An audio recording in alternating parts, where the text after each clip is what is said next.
it's time to sit back and relax with your favorite drink. And listen.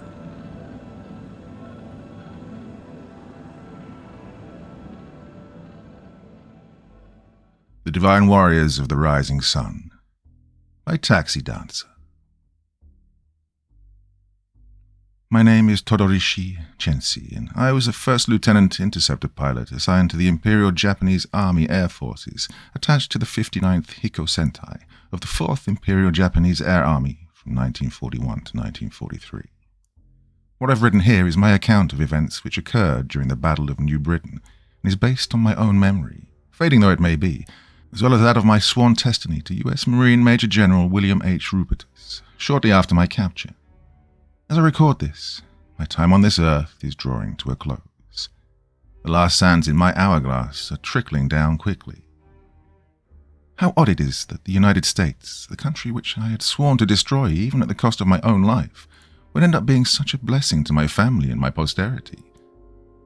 During the American occupation of Japan after the war, the Japanese peoples learned a very earth-shattering truth, one that would shake the very foundation of everything we knew about life outside of Japan.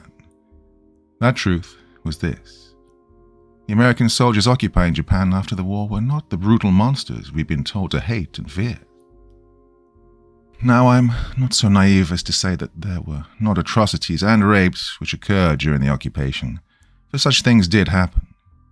But those Americans who did them were considered criminals by their own people, and had been treated as such. By contrast, the atrocities and rapes committed by my people over those which we'd briefly conquered were actually condoned by our government, indoctrinated as we were that the conquered and those who surrendered to us were less than human. We feared that the Americans would do to us what we did to the Chinese and the Filipinos and the Europeans and the Australians and the Koreans and every other nation whose people were forced to bow to us. As it turned out, the American general who was in charge of the occupation of Japan, General Douglas MacArthur, had proven to be an honorable man and played a large part in rebuilding Japan after he had defeated us. In 1952, the United States granted Japan its freedom and sovereignty. We'd been given, for lack of a better term, a clean slate. In 1965, only 20 years after hostilities ended with the United States, I retired from the newly formed Japanese Air Self-Defense Forces as a fighter jet instructor. That was also the year that my daughter, Inayusha, married a U.S. Marine fighter pilot and moved to San Diego in California. 10 years later, Inayusha eventually convinced me to move to the United States as my wife had passed away. There was nothing left for me in Japan after my beloved Ryoko passed away, and Inayusha promised that the climate in the States was better for my failing health. Her husband was stationed in Hawaii at the time, and I have lived here on Oahu ever since. It's 2013, and I'm a great-grandfather now as I write this account. I sit on the wide, white-painted concrete deck of my home, built in the hills overlooking the sparkling waters of Pearl Harbor. The clear, crystal blue seas shimmer under the rays of a warm and loving sun. As I watch the waves, I shudder as the memories return. July 28, 1943. In the skies over New Britain in the South Pacific. I banked my Nakajima Ki-43 fighter, codenamed Oscar by the Americans, to the right and looked out of the canopy of my nimble fighter as the impossibly huge silver American B-29 bomber tumbled out of the sky, both of its starboard engines belching black smoke and fire. Although I had very little regret at having destroyed the bomber, my third in as many months, I could not help but feel some sense of respect at the suicidal bravery of the 11 doomed American bomber crewmen. Their bravery was born of a sense of an eventual Allied victory in the Pacific, and a hope for the greater future of their nation. By contrast, with the loss of our main fleet carriers in the Battle of Midway, and the Americans slowly destroying Japanese bastions across the Pacific in their march to retake the Philippine Islands, our Japanese imperial forces were now literally fighting day by day just to stay alive, trying to delay for as long as possible the eventual invasion of the Japanese homelands. Hope, which had once abounded in the imperial military as Japan scored victory after victory after victory over the Americans, the British and the Australians and the Chinese, the Filipinos and countless others, was now a thing of the past. Hope for the future was almost a foolish notion, And that's what fueled our passions, as we knew we were now fighting for the survival of our nation and our children. Oh, how things had changed after only 2 years, when the Imperial Japanese Armed Forces ruled half of the world's oceans, while the American Pacific Fleet's capital ships, the only threat to Japan's dominion over Asia and the Pacific, were reduced to nothing but twisted, blasted wrecks at the bottom of Pearl Harbor, blackening the waters with their leaking oil. Who could possibly have guessed that America's industrial might have rebounded in such a short period of time and manufactured so many tanks, airplanes, and ships? Every battleship that they lost on December 7th, 1941, they created many more. And furthermore, most of those battleships which they'd lost at Pearl Harbor were raised from their graves and made even stronger than before. It seemed to me that for every American long-range bomber that my 59th Hiko Sentai shot down, 10 more of the giant American silver bombers took its place. The days of Japanese air superiority over the battlefields was slowly beginning to slip away as the Americans began fielding newer fighters such as their Army Air Force's P-51 Mustang, a P-38 Lightning, and their Navy F-6F Hellcat and F-4U Corsair. The times when our legendary Japanese fighters, such as the Navy A-6M0 and the Army Ki-43 Oscar, were virtually guaranteed to win in every aerial dogfight, were now a thing of the past. As America's pool of dedicated, motivated, and skillful pilots increased by the week, Japan's roster of trained and experienced pilots, especially in our 59th Hiko Sentai, was diminishing rapidly. However, though Japan had suffered some major setbacks in our engagements with the Americans, we were far from defeated. We were still a very powerful and fanatically dedicated fighting force. The fate of the Pacific was still to be decided. The Emperor had promised that Japan was working on developing weapons and strategies which would turn the tide in the Pacific and hurl the Americans back to their mainland. It was our duty to buy the time for that miracle to occur. I glanced and saw 3 parachutes blossom over the stricken B-29, wondering at the miracle of how these 3 crew could have escaped from the tumbling bomber. If the will to survive is strong enough, one will find a way. I pulled away, looking for another victim to strike. I didn't have to scan for long, as the sky literally glittered with the American silver bombers. Normally, we would have attacked this formation with as many as 25 to 40 fighters, but attrition and combat losses had reduced our attacking force to only 18 fighters. Our biggest problem wasn't that we were not being supplied with the adequate number of fighter planes, but that we were not being supplied with the adequate number of trained fighter pilots. These inexperienced boys were being killed off by the more experienced and vengeful American fighter pilots faster than they could be replaced. With the B-29 bombers bristling with machine guns, and with American interceptors prowling around every cloud bank, attacking a bomber formation was a dicey prospect indeed. If we had the advantage, we could make as many as 3 attack passes on a bomber formation, 4 if we were lucky and 5 if we were suicidal. I spotted another bomber to my 11 o'clock high and rolled to come from underneath its 6 o'clock position. However, as I rolled, my fighter shuddered from dozens of machine gun rounds impacting on my left wing and fuselage.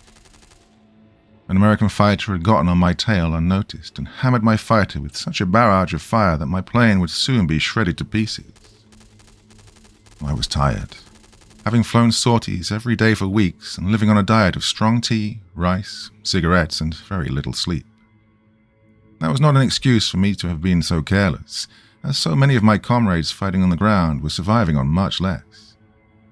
By sheer dumb luck, I rolled my plane to the left just as the American fighter pilot fired, which caused him to hit the left part of my fighter instead of walking his machine gun rounds up the center of my fuselage, which, doubtless, would have killed me instantly.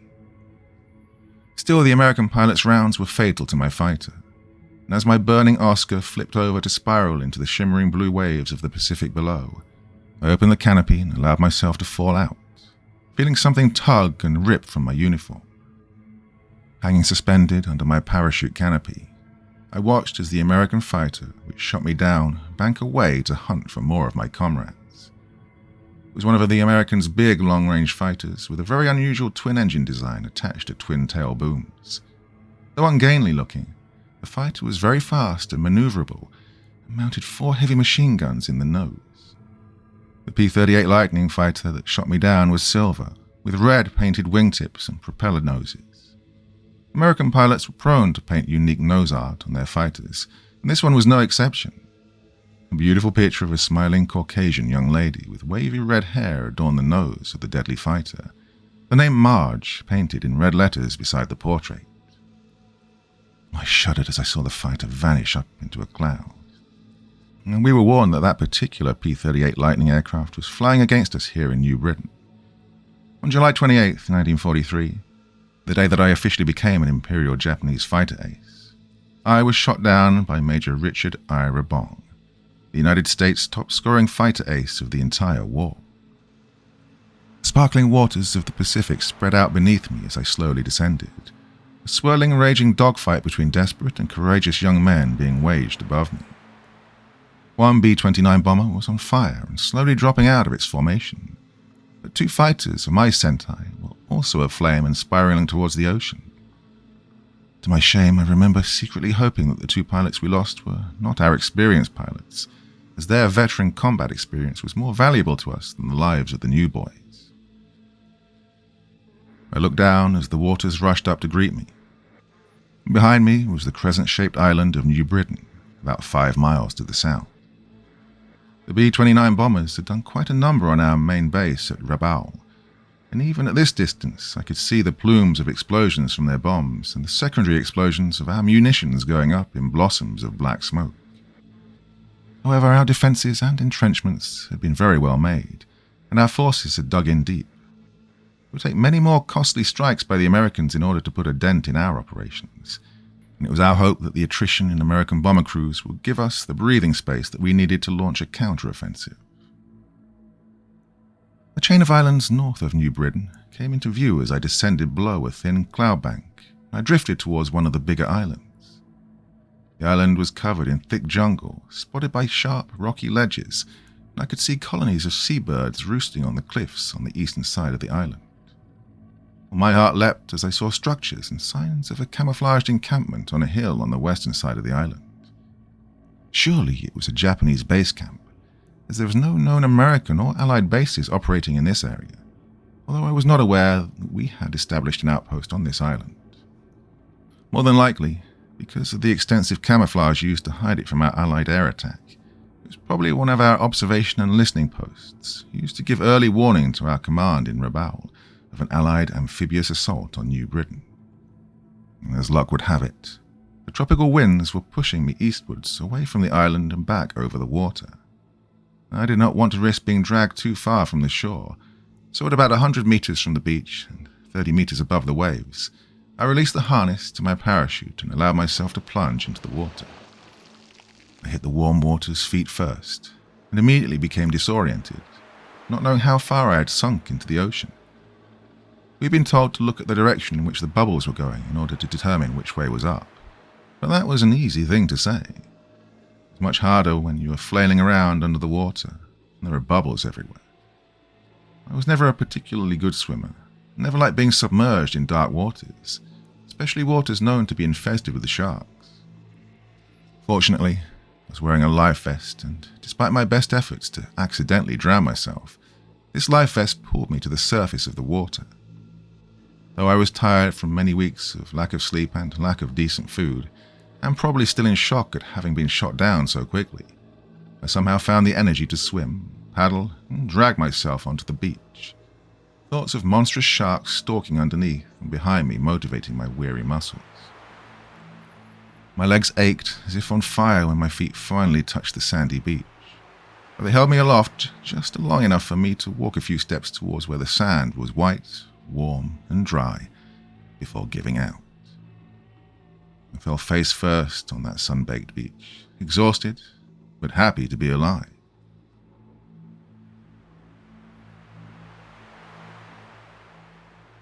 I do not know how long I allowed myself to rest there, covered now from head to foot in gritty white sand, but the sun was still high in the clear blue sky when my brain awakened me and told me that it was time to press on. Light-headed and dizzy, I walked back into the shallows, washing the sand from my face, hair, and uniform. I took stock of what provisions I had with me: water, a compass, a signal mirror, and a survival knife. To my dismay, however, I'd lost my pistol, which was in a holster that had been ripped away when I fell out of the cockpit. I contemplated briefly about resting under the shades of the palm trees, which grew around the beach, tempted as I was to perhaps get a few hours of sleep before I made my way across the island to our encampment on the western part. But my Sentai was already short on experienced pilots, and allowing myself even an hour of sleep while my comrades were in desperate need of pilots would be inexcusable. I'd have to navigate towards the south, as the cliffs which lined the northern end of the beach were high and impassable. Once I found a path off the beach, my plan was to steadily move westwards toward the hill where I saw our observation post. I estimated that it was about 3 miles west of my current location, but my detour around the cliffs would probably add another mile or more to the journey. Coupled with navigating the unknown jungle terrain, I could be at our base before nightfall if all went well. If fortune smiled upon me, they would have a radio and I could be back to my air base in Rabaul as early as tomorrow. Before setting off, I took out my canteen and took a drink of the fresh, lukewarm water. Not realizing how thirsty I'd become, I'd finished half the canteen before I took it from my lips. Feeling more refreshed and confident that I'd run across a stream of some sort to refuel my water supply, I set off to the south and plunged into the thick jungle. I immediately became aware of the most oppressive humidity that hung in the air, which made breathing somewhat difficult. Realizing that I was still wearing my life vest, I removed the heavy covering and placed it over a fallen palm tree, intending to retrieve it later on after I'd been rescued. I removed the top part of my pilot uniform, tying it around my waist with the sleeves. Then I took the white kerchief from my neck and tied it around my forehead to keep the sweat from pouring into my eyes. Keeping only my water, knife, compass, and signal mirror, I pressed on deeper into the sweltering jungle. The canopy of leaves overhead cast everything in a dim grey-green hue, hiding the rays of the sun but trapping the hot air near the ground like a sauna. The jungle was alive with the sounds of life. Chittering monkeys, insects buzzing. The call of strange birds echoed throughout a jungle canopy which seemed to envelop me in a lush green embrace. I pushed onwards, feeling as if I were now drowning in a sea of intense green foliage. I looked around for a trail which may lead to a water source and eventually stumbled upon a narrow one, perhaps made by the wild boar which inhabited these islands. Weary also of the many species of venomous snakes which crawled through the underbrush, I followed the trail until the trees began to thin out slightly, and I could just see a line of hills in the distance looming over the jungle floor. I could hear the sound of water splashing, hidden somewhere beyond my weary and sweat-soaked vision as I stumbled forwards again. The trail emerged in a clearing where I was met by a tragic but not unexpected sight. A decaying twin-engine aircraft had met its final resting place here in this forgotten jungle island. Both wings and tail had been torn away by either machine gun fire or by the unforgiving jungle into which it had crashed, but the fuselage had remained relatively intact.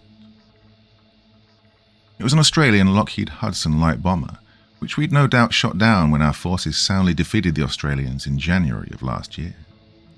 A large glass turret bubble was mounted on the top of the fuselage near the rear of the bomber, which was thoroughly shot up. The twin machine guns bowed and rusting in defeat.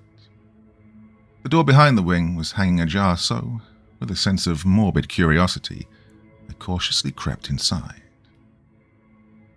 There was a heavy scent of must and mold within the carcass of the wreckage as I climbed inside, watchful of any snakes or giant venomous spiders or insects which may have made this wreck their new home. The body of the long-dead Australian turret gunner still sat in his seat, dead arms raised over an emaciated skull as if trying to protect himself from the hail of bullets which had killed him. The thin metal creaked under my boots as I turned to walk towards the cockpit. The fetid smell of decay hung in the humid air as I approached the pilot seat. The cockpit glass shattered away. From behind, I could see the pilot sitting slumped over in the seat, and I stopped, wondering if it was worth going any further. Suddenly I heard a noise, as if a body was shuffling, coming from in front and under the cockpit where the glassed-in nose was located. That was the position where the bombardier was stationed, and I hesitated, fearing that some unseen jungle predator was making a meal of the rancid corpse of this unfortunate airman. And that was when the head of the pilot turned to me, looking over its shoulder and staring at me with malevolent, empty eye sockets. His mouldy skeletal arms reached out to me, but his seat restraints held him in place. Too shocked to breathe, much less scream, I saw a second skeletal hand reach up from the bombardier's position, while behind me, the turret gunner's legs started swinging wildly in its seat.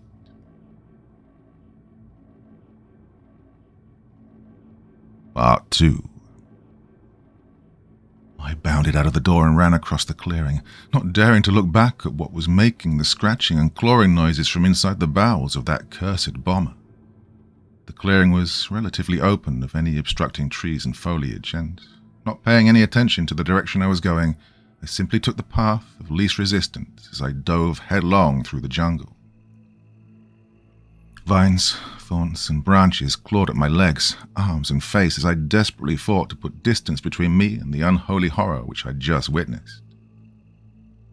The path led towards the sound of the splashing water, and as I ran, I stepped across an embankment hidden by the jungle undergrowth.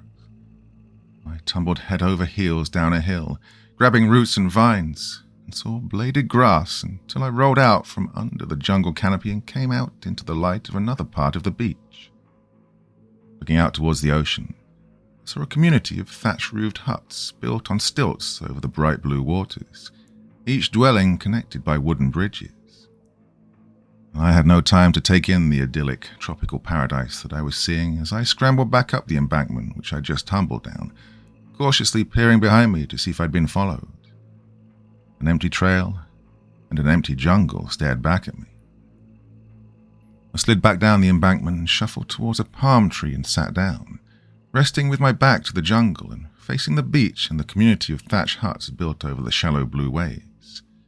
It was, admittedly, a calming and beautiful view, with the warm winds blowing, the blue waters dancing, and the small community of huts seemingly existing without a care in the world. It was as if the war had not touched this little stretch of beach.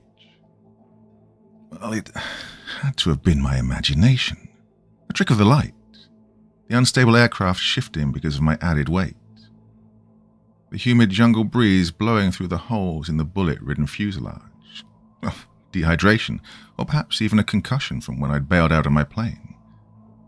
Any one of these things could easily explain what I'd seen inside that long-dead bomber. The dead could not simply come back to life. It just wasn't possible. I don't know for how long I sat there, slumped underneath the shade of the palm tree. The warm winds and the gentle lullaby of the waves crashing to shore had lulled me into a fitful sleep. I awoke with a start, dreams of screaming bombers and fighters falling out of the sky in flames, and of some unseen horror stalking ever closer to me from the shadows. I jumped up, disoriented and waving my knife at monsters that weren't there. It was still daylight, although the sun had sunk closer to the seas now. Flies and other insects buzzed around my sweating face and neck, reminding me of the dream I had of buzzing fighter planes fighting and dying over the skies of New Britain. And the other thing, the horrific vision that I saw inside that long-dead bomber, perhaps that was a dream as well. Suddenly feeling dizzy, I drank almost the entire supply of water left in my canteen. It was time to be moving again. I stared once more at the small community of thatch huts, about 5 or 6 of them built on stilts over the crystal blue waters. Strangely, the community seemed completely abandoned, although I could clearly see several dugout canoes tied to the posts underneath the huts.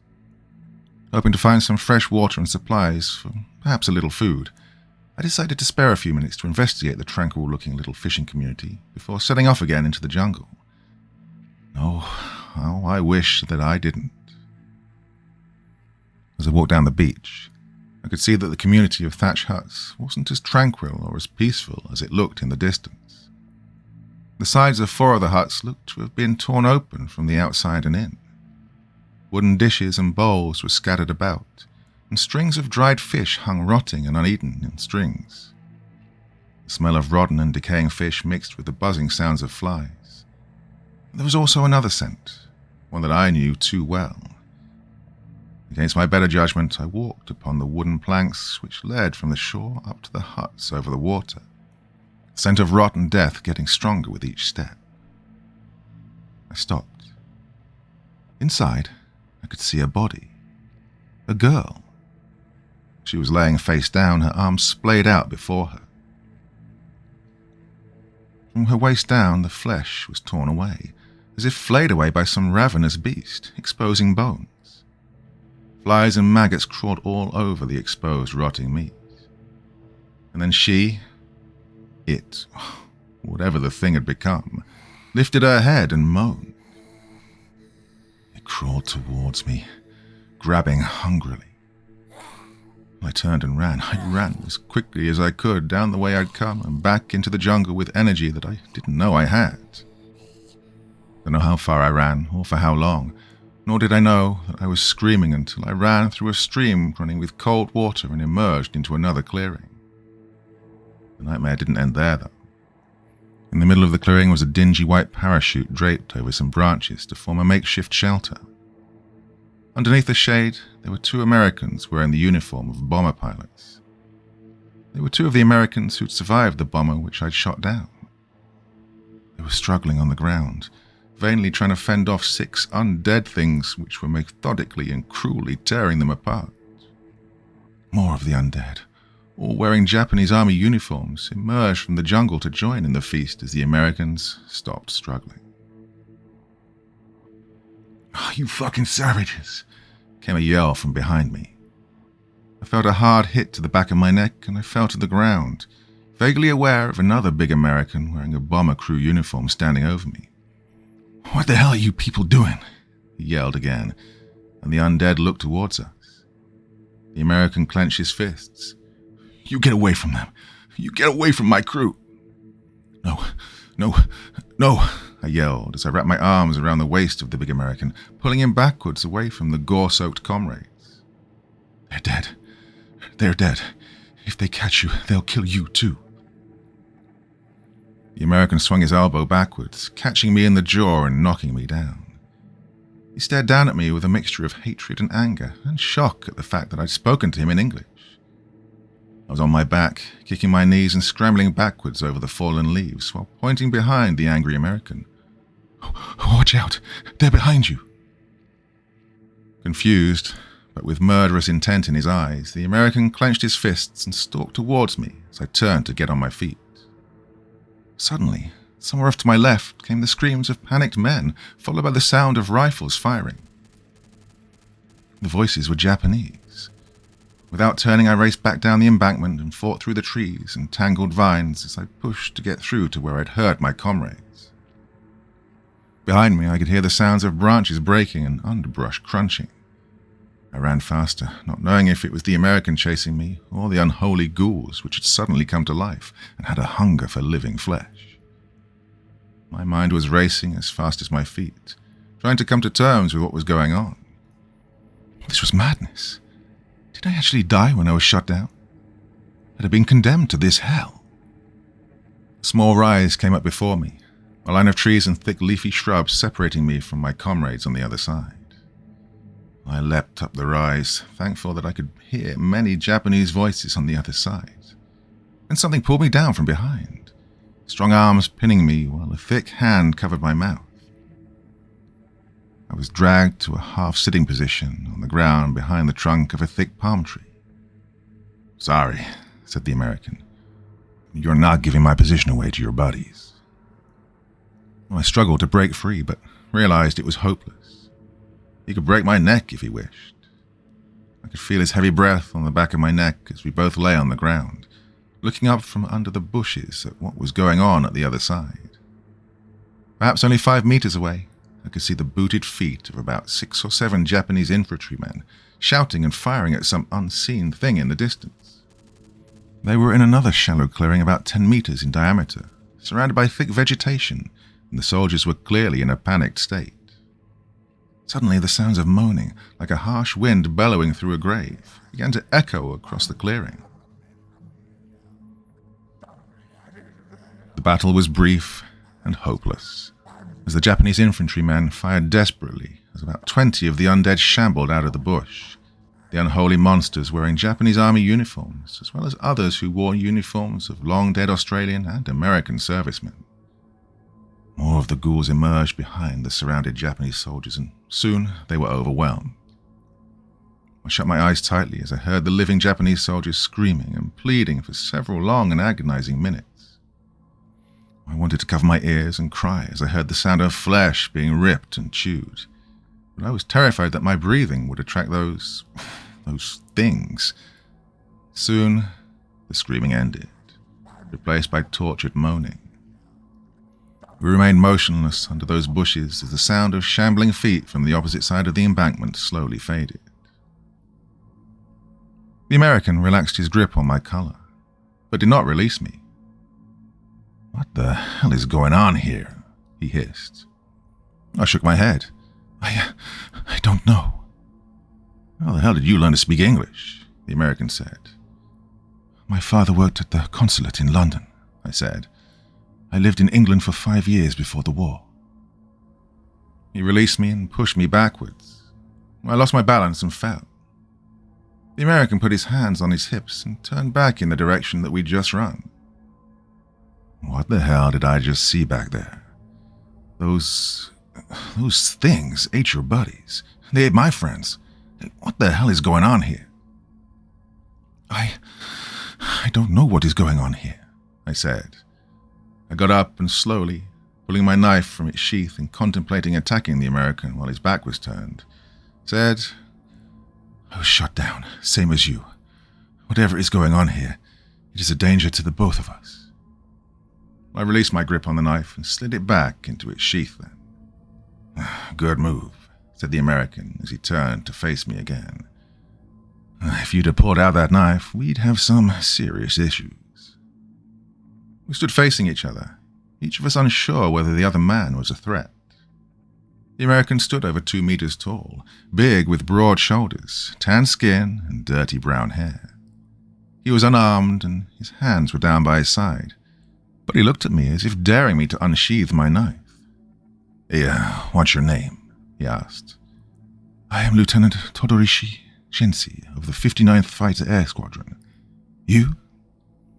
"Lieutenant Samson Gabriel, flight engineer, 17th Bombardment Squadron." "Well, it appears, Lieutenant Gabriel," I said, "that we are in somewhat of a difficult situation. I believe that if we are to get off this island alive, it would be better if we put aside our personal differences for now. But if you call me that name one more time, we will, as you say, have some serious issues." Lieutenant Gabriel grunted. "God, are you little slanty-eyed people so long-winded?" He turned suddenly as the sounds of moaning began echoing through the trees, followed by the sound of brush being crushed under many booted feet. "Quickly," I said. "This way." I ran westwards, following the direction of the sun overhead. I could hear the American following close behind me as, all around us, we could see shadows moving through the trees and heard the haggard wailing of tortured voices. We moved away from the shadows, taking our steps more slowly and quietly.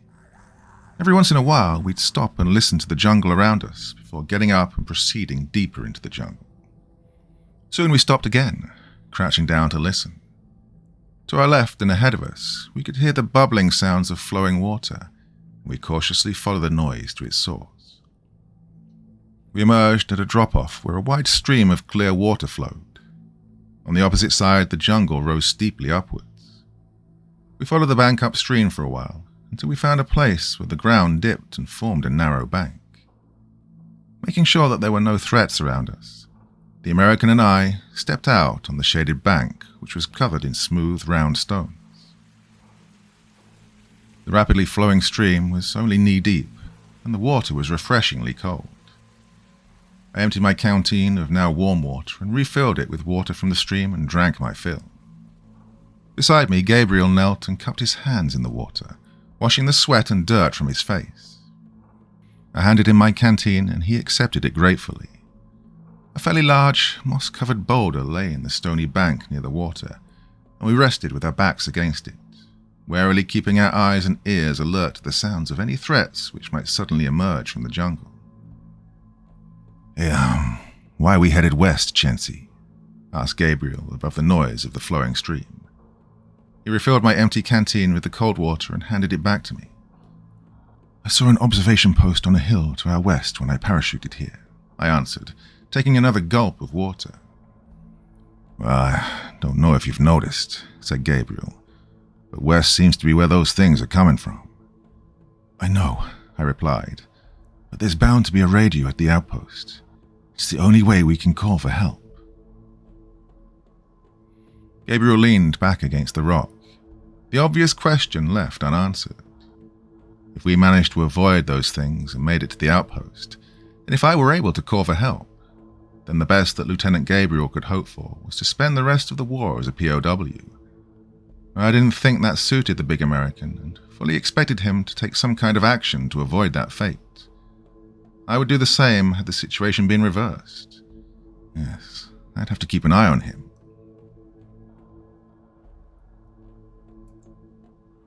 Part 3. I woke up with Gabriel's big hand wrapped around my mouth and nose, his other hand on the hilt of my knife. My eyes went wide as I looked around. The sun had dipped below the hill opposite of us. How long had I been asleep? How stupid could I have been? He was behind me, and I struggled to release Gabriel's grip on my knife. Shh, he whispered. Jesus, Chancy, your snores could wake the dead. He slowly took his hand from my mouth and pointed around the boulder towards the opposite bank of the stream. Movement, he whispered. I nodded as he released me, and we silently crawled to the edge of the boulder. As we peered around, a high-pitched grunt suddenly filled the air as a wild boar emerged from the jungle and splashed into the water a few meters away from us. Initially, it ran in our direction, but upon seeing us, the terrified creature turned and ran in the opposite direction down the stream. Behind it, several undead creatures clawed their way from the foliage and clumsily shambled into the water, turning in the direction of the squealing animal. 4 of the bloody gore-soaked creatures wore the uniform of Japanese soldiers. A 5th undead creature, also Japanese, wore a torn, white lab coat now stained red with blood and entrails. The last 3 walking corpses were Caucasians, 2 wearing the uniform of American soldiers and 1 wearing the uniform of an Australian. They seemed to have been deceased for longer than the Japanese, as their skin was more taut and decayed and their uniforms were more ragged and torn. One of them stumbled and fell into the water, the flailing corpse being dragged downstream. I held my breath as I watched the corpses shamble away from us. We didn't move for several more minutes, waiting to see what other nightmares would emerge from the opposite bank. After a while, Gabriel nudged me. Hey, let's go find that observation post of yours before the sun goes down. Nodding, I cautiously stood up and began wading towards the opposite bank, careful to avoid the spot where the undead creatures had emerged. Gabriel slipped several of the smooth round stones into his pocket and followed me. Soon we were again embraced by the jungle, and painfully aware that our chances for encountering more of those things increased with every step we took towards the outpost. My mind was racing. Were those dead Japanese soldiers from the outpost? Was there anyone still alive there? Why was there a corpse wearing a laboratory coat? Why were there Allied soldiers amongst the walking dead? We were making slow progress as the terrain began to slope upwards, but fortunately we didn't encounter any more of those things. There was a clearing at the top of the hill, which then ran down into a shallow valley. We laboriously climbed to the top of the hill, slowing near the top as the fetid stench of death wafted through the air. The American and I emerged once again in a clearing surrounded by trees. Leaning with its back against a tree was the partially devoured body of a Japanese soldier, a pistol in his hand and a hole in the back of his head. Flies, ants, and other insects covered the corpse's head and exposed entrails. He wears the rank of a colonel, I said. Why would a senior army officer be here where there's only a small secluded outpost? And, why didn't he rise like the others? Asked Gabriel. Perhaps it's because he shot himself in the head, I speculated. Gabriel walked towards the corpse, staring doubtfully at it for a moment before suddenly reaching down and prying the pistol from its hand. Seeing the empty chamber, he tossed it back down. Well, looks like he saved the last bullet for himself, he said in a disappointed tone. The outpost is close, I replied. Where? Asked Gabriel. I pointed to the top of a ridgeline which was over the next rise, where camouflage netting blended seamlessly with the trees. Gabriel squinted his eyes. Do you see it? Yeah, Gabriel replied. Looks like it's built directly into the side of the hill. More like a bunker complex rather than a simple observation post to me. I nodded in agreement. The bunker complex, as Gabriel called it, was constructed on a wide and flat ledge just below the crest of the hill, with what appeared to be structures acting as entrances leading into the hill itself.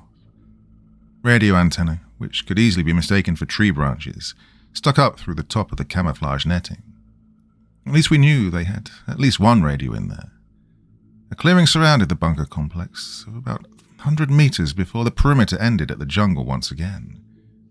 There was no movement that I could see, the bunker complex looking as quiet and tranquil as the huts built over the waves.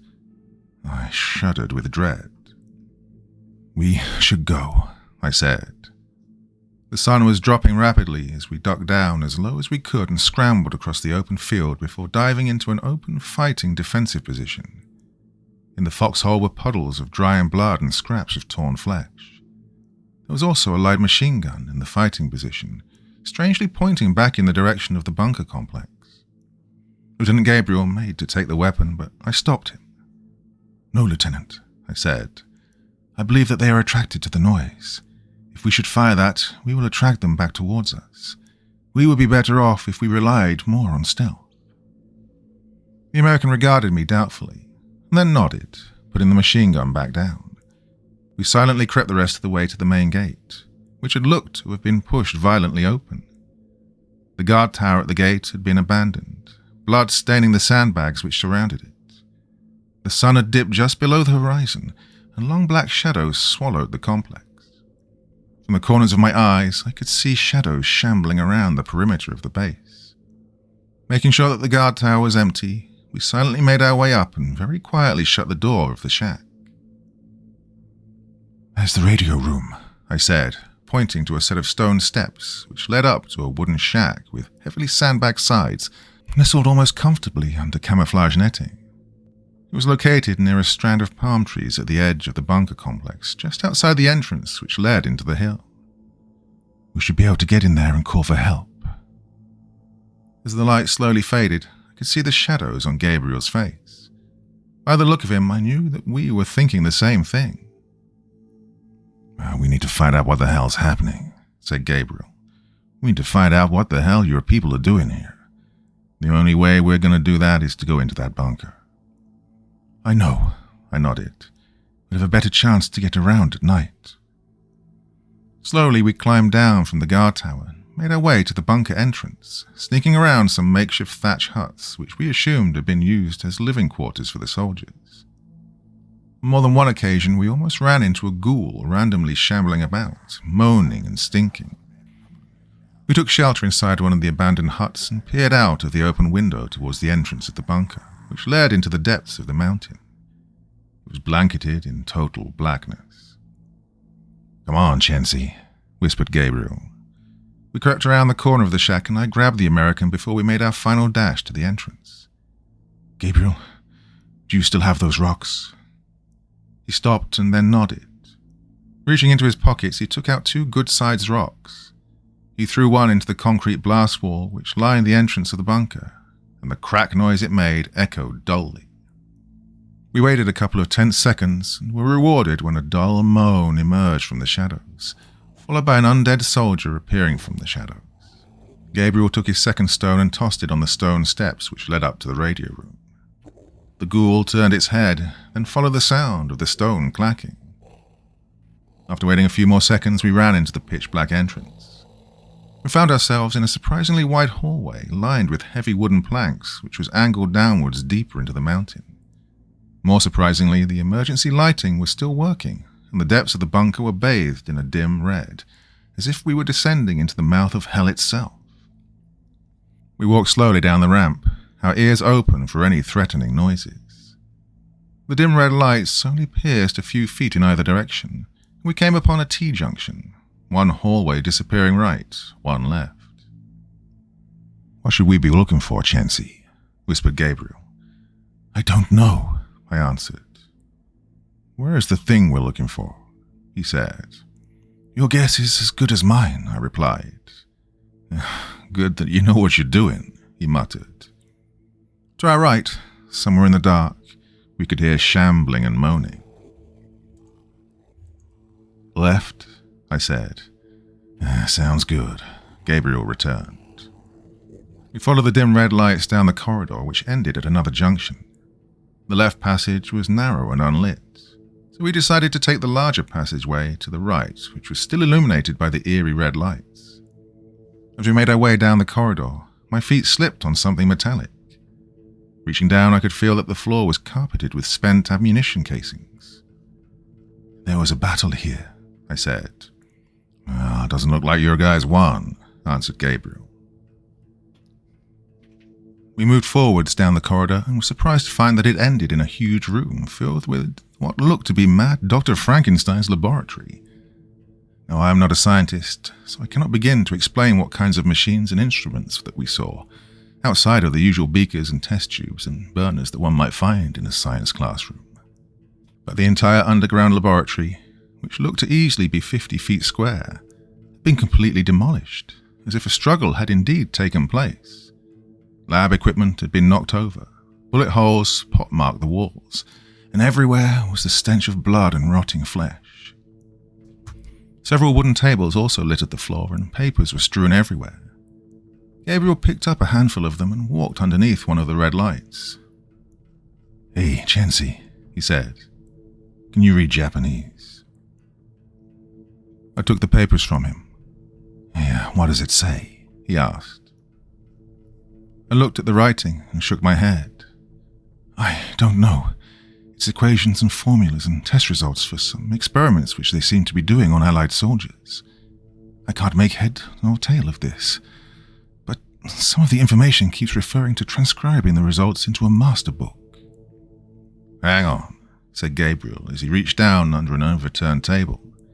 He pulled out a thick black book bound in black leather. "Something like this," he said as he handed it to me. I said, reading the handwritten notes in the thick journal. "What is it, Chancy?" asked Lieutenant Gabriel. "This was written by Dr. Kanazaki Hitaroshi. He is a noted biophysicist and botanist in Japan. Rumors say he is working with the military on a top-secret military project that's supposed to increase Japan's fighting strength exponentially." Lieutenant Gabriel looked over my shoulder as I read the title of the journal. It says, Operation Divine Warrior. The first entry is dated just 3 months ago. "So, your Dr. Hidoroshi was experimenting on ways to bring dead soldiers back to life," shuddered Gabriel. "That's unholy." "This is the sign of a desperate nation, I'm afraid," I said. "The dead attack anybody. They have no national loyalties. They simply kill and create more of their kind. This cannot stand." "You mentioned something about captured Allied soldiers," said Gabriel. "Does that journal say where they're kept?" I flipped through the pages. "Yes, here it is.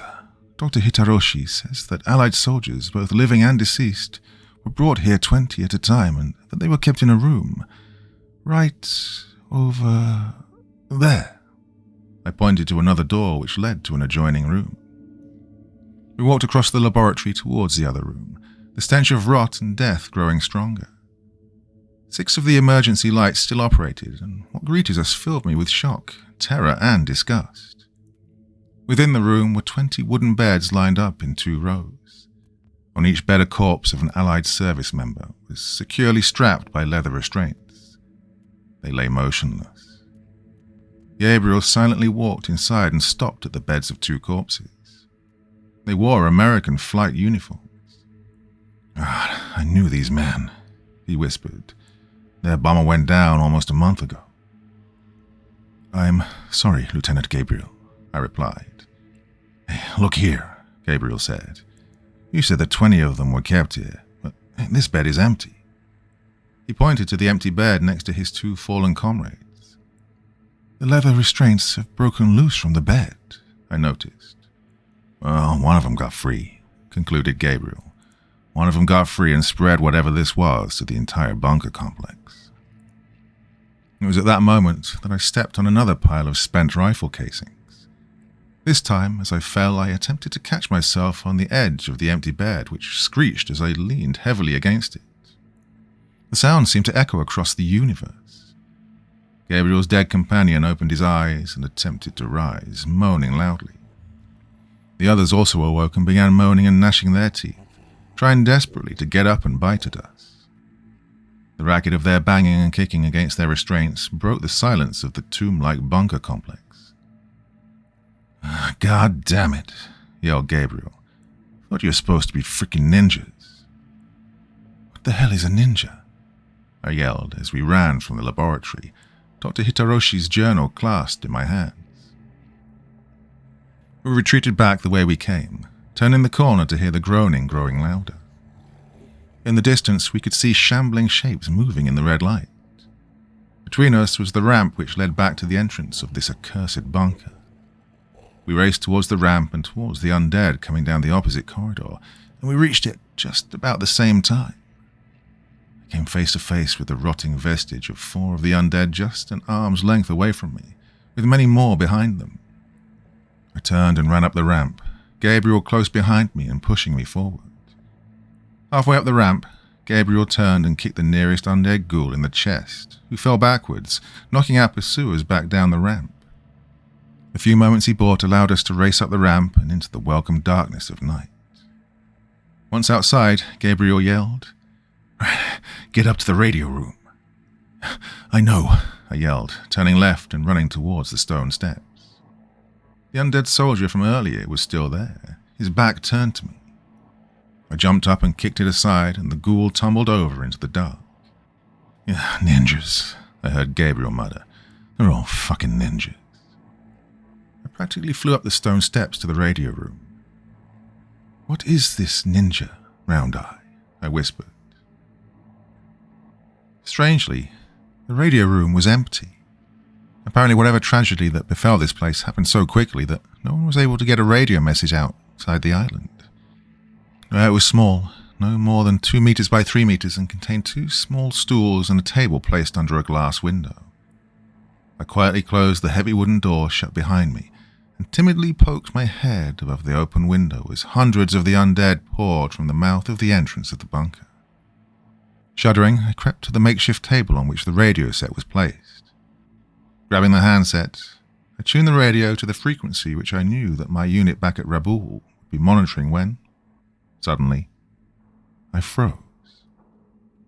I looked up to see Gabriel staring at me with his fists clenched, suspicion blazing in his eyes.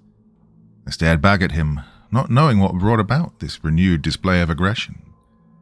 It took me a second to realize why. If I called back to my people, and if they came, the chances would be very good that Dr. Hitaroshi's unholy experiments would continue, and more than likely a captured Lieutenant Gabriel would be added as one of the test subjects. The nightmarish abominations which were created here must not be allowed to escape from this cursed place. Nodding in understanding, I turned over the handset to Gabriel. "Call your people, Lieutenant," I said. "This place and everything in it must be destroyed. Nothing here must be set free." Part 4. Lieutenant Gabriel relaxed and nodded, taking the radio handset from me. "Yeah, show me how to work this thing," he said. I guided him through the process of searching frequencies on our radio, and he began transmitting over an open Allied channel. "Any station, this is net. Any station, this net. Any station, this net. This is Flight Engineer Lieutenant Samson Gabriel, United States Army Air Force." He repeated this for several minutes, switching frequencies on the radio. Well, this was risky, as Japanese radio operators could have intercepted these transmissions, but at the moment we had little choice. "Any station, this is net. This is Flight Engineer Lieutenant Samson Gabriel, United States Army Air Force." Suddenly a voice on the other end of the radio said, "Hello, Lieutenant Gabriel. Please state your identification number, your unit, and your current location. The person on the other end had an Australian accent. Gabriel gave him all of the information he'd requested, and the Australian voice at the other end told us to wait. After an eternity of waiting, the Australian voice returned. "Hello, Lieutenant Gabriel." The annoyingly cheerful voice came. "We have a platoon of Marine Raiders coming to snatch you up in the morning. Can you be at the beach east of your current position?" "Do I have a fucking choice?" said Gabriel. "No, I suppose not, mate," said the Australian. "We're having a run of trouble with Jap patrols, so I can't give you an exact time. Just stay by your radio and we'll inform you as to when your Marines will be landing in the morning. Till then, mate, hold on and we'll be there as quickly as we can." "Yeah," said Gabriel. "Hurry up." Gabriel out. He replaced the receiver back on the radio holder and exhaled, putting his forehead in the crook of his elbow. I was sitting on the floor of the radio room, my back braced against the door. "Go ahead and grab some sleep, Lieutenant Gabriel," I said. "I'll take the first watch." But he was already snoring silently. I don't know how long I sat there on the floor in the dark, reliving nightmare after nightmare after nightmare, and questioning my beloved Emperor. How could he do this? How could he have approved of this?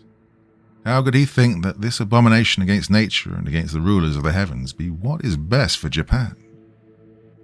Below us I could hear the shambling of dead feet and the moaning of unholy voices. I don't know how long I sat there, staring out the open window and into space at the beautiful stars above, wondering what mysterious and wonderful secrets they held. I must have drifted off to sleep sometime because, sometime later I felt Gabriel shaking my shoulder. "Hey, Chintzy," he whispered. "Grab some sleep. I'll take watch now." "What time is it?" I asked. "About 4:30 in the morning," he answered, without checking his watch. "This is usually the time we get up to start the engines to our bombers." "I see," I replied as I allowed sleep to take me. He screamed the squelch of the radio, followed by the same Australian voice from last night. "Good morning, Lieutenant Gabriel. Are you there?" The moaning below us increased in intensity, and I got up, slowly peering over the edge of the open windows. Hundreds of angry, undead eyes stared back at me from below. Yeah, whispered Gabriel. "Geez, will you pipe down?" "Yeah, sorry, mate," said the Australian, more quietly now. "We have a platoon of Marine Raiders landing at the beach east of your position in about 1 hour. Can you be there? Over."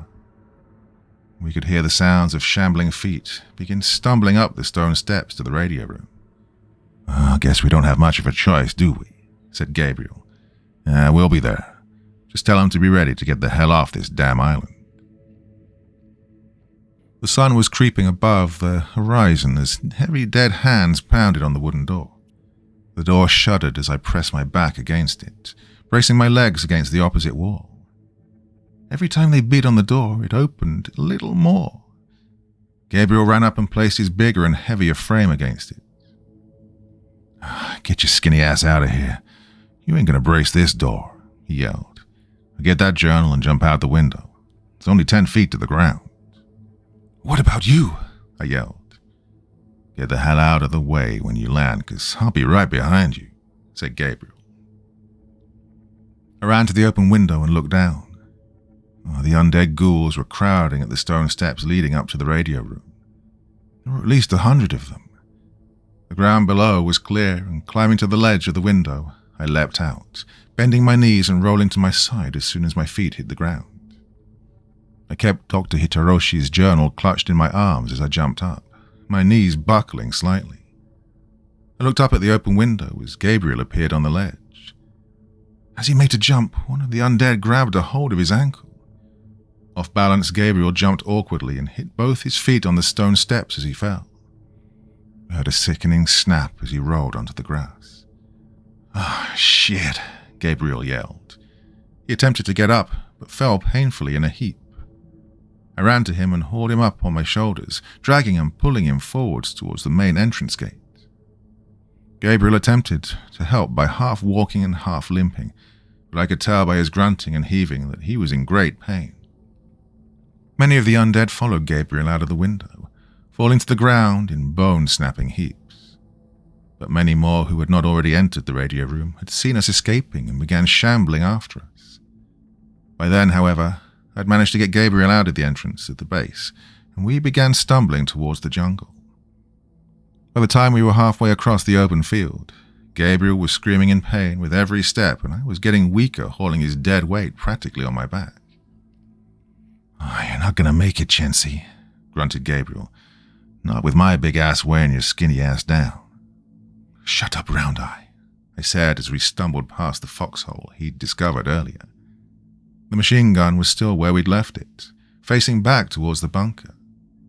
Suddenly, Gabriel pushed himself off me and tumbled to the ground.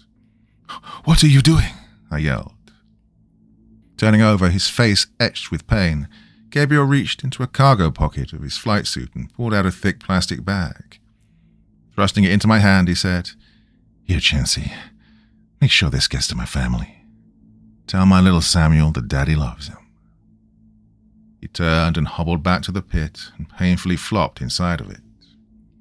Grabbing the machine gun, he cocked the chamber and began to open fire. "Don't be a fool, Gabriel," I yelled. "You cannot defeat them all by yourself. There are too many." "Get down to the beach, Chency," Gabriel yelled over his shoulder. "Go warn those Marines about what's going on here." "Are all you damned Americans so stupidly stubborn?" I ran back to the machine gun pit and reached down, hooking my hands around Gabriel's chest, and I hauled him up and out of the hole with a strength I did not know I possessed. "What the hell are you doing?" yelled Gabriel. "Get the fuck down to the beach, you little shit." "I'm not little, you round-eyed son of a bitch." I threw his arm across my shoulder. "Besides, I need your dumb baboon ass to get off this island. Those stupid Marines will shoot me if they saw me running towards them alone." "Yeah, good point," agreed Gabriel. "Now, lean on me and let's go." We had to cover 50 meters of relatively open ground before we made it to the tree line. I'd hoped that we could lose the shambling corpses in the thick vegetation, and we could somehow sneak down to the beach. But Gabriel's legs could not support his weight, try as he might to kick himself along, and he was much bigger and heavier than me. The dead were rapidly closing behind us.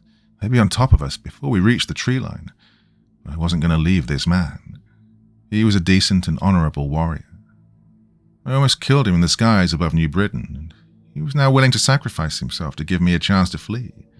Oh, it would be a disgrace to abandon him, but it would be an honor to stand and die by his side. "They're closing on us," he grunted. "We're not going to make it, Chency." "I know," I said.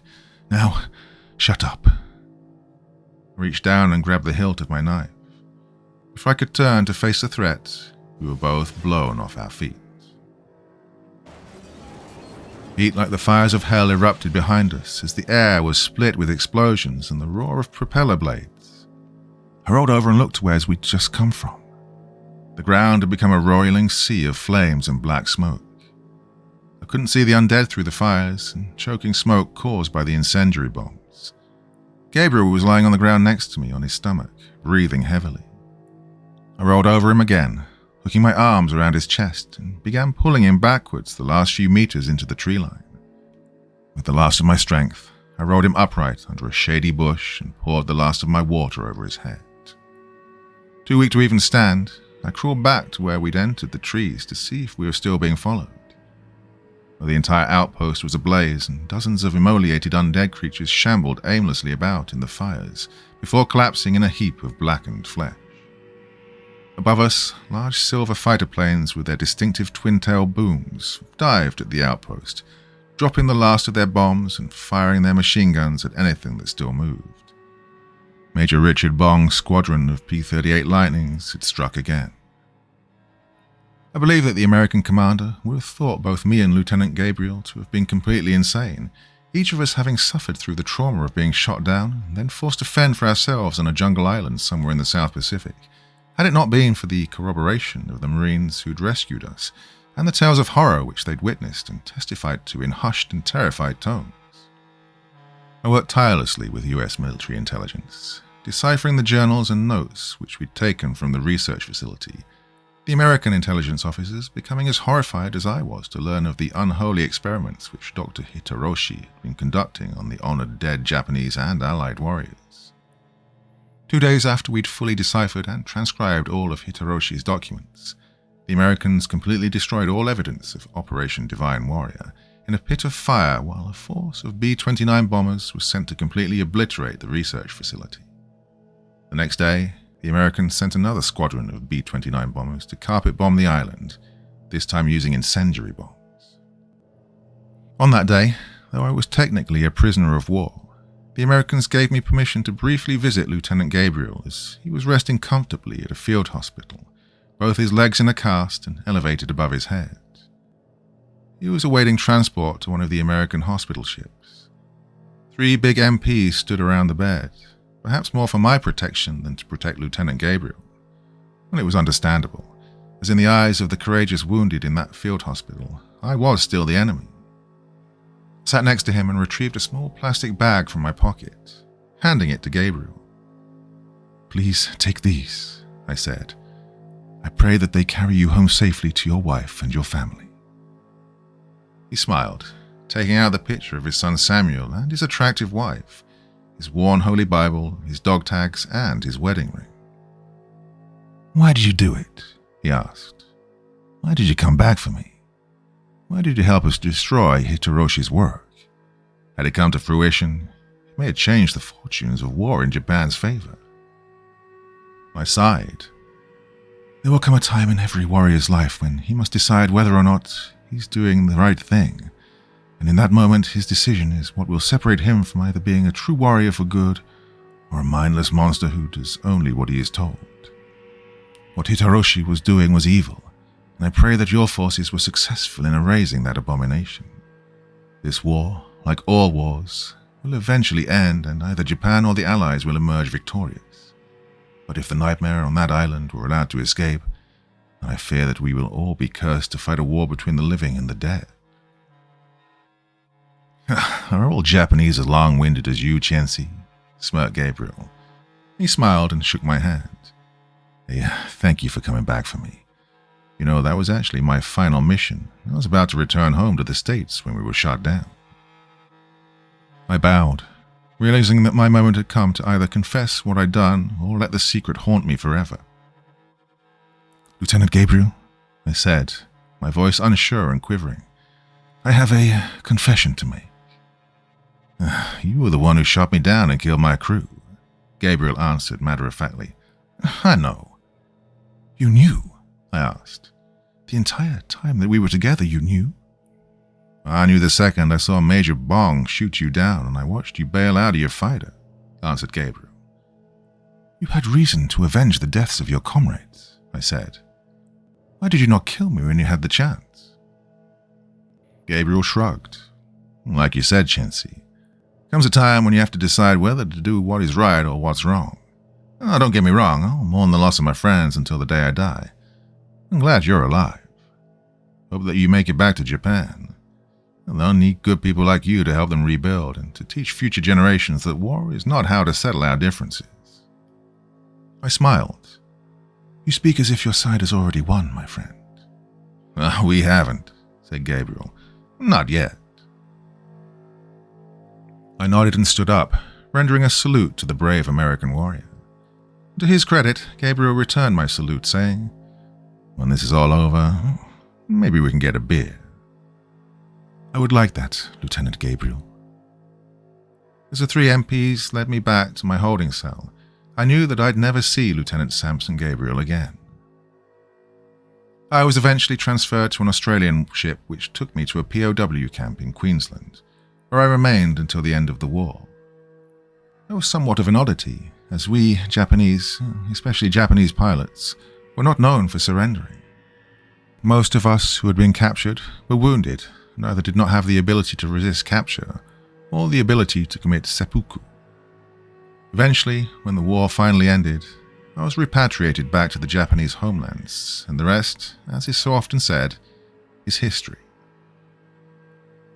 And it is this that I leave for you, my beloved daughter Inayusha, and to my grandsons Haruki and Natsuo, and my beloved granddaughter Noriko, and to my great-grandchildren Reiji and the twins Akiro and Hichiro.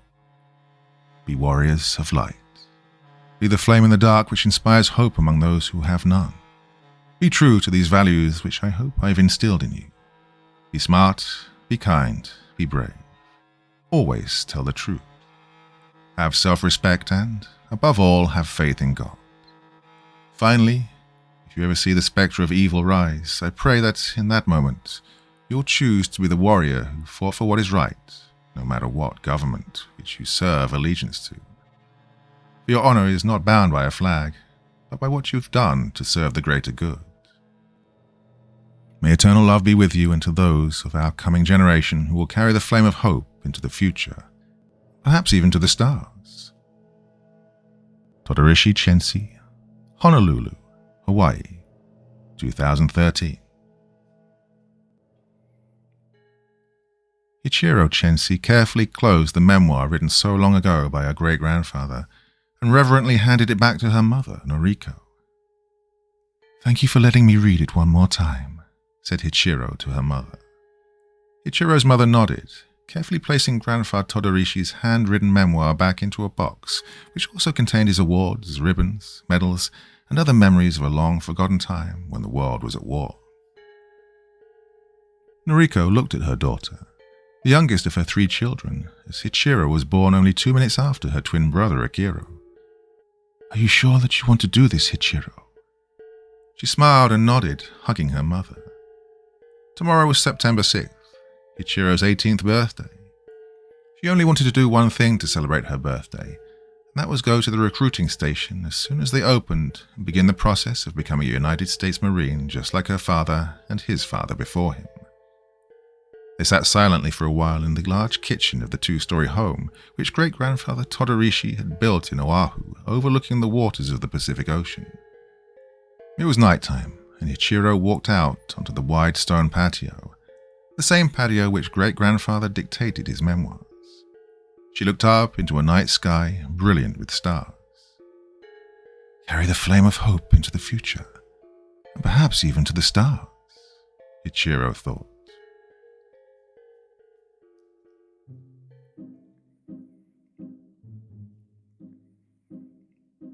Okay, my dear friends, well, I know I have another zombie Southeast Asia story going on at the moment, a series, but I've been sitting on that one for about 3 years, and it's brilliant, and I apologize for not getting to it sooner. My thanks, as ever, to the wonderful Taxi Dancer for another brilliant story, and to all his great advice regarding the story that I'm working on, the paranormal researcher in the US military. He's given some just incredible advice on what I could do, how to go forward, and what mistakes I should not make. So very, very much appreciated. And I'll be back to that soon as well.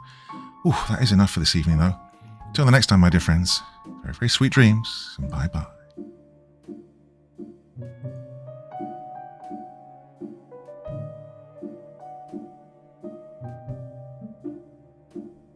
Thank you so much for taking the time to listen to this story today. It really means a lot to me and to the author of the story, of course. Well, if you want to know more about me, I'm pretty much everywhere on social media. You can find me on Facebook, Twitter, Instagram. You can download my music on SoundCloud. I've got a Patreon if you feel like. Throw me $1 or $2. Very much appreciated. And of course, on Reddit, I have a place where you can leave stories if you want me to read one that you've written. Well, hoping to see you all again very soon. Till then, sweet dreams, and bye-bye.